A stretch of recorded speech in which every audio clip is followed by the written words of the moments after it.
Появляется все больше новых построек, и в Верхневилюйском наследии идут последние приготовления к Эсэху Олонхо. Остались считанные дни.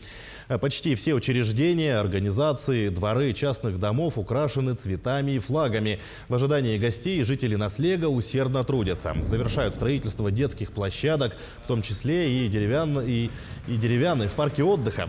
Там появится конь высотой 4,5 метра с горкой, качелями, веревочным парком. А в центре села на 2 стены двухэтажного торгового центра наносят мурал. Художники приехали из Якутска.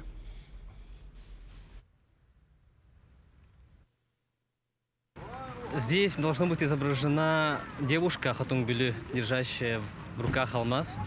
И от этого алмаза исходят лучи по всему зданию. На этих лучах будут изображены люди. С волос девушки истекает река Вилюй. И вот до этого уровня мы ее как раз изобразили. Делать рисунок из эскиза на стене делать проще. А если бы она была полностью прямая, конечно, приходилось бы работать по сетке.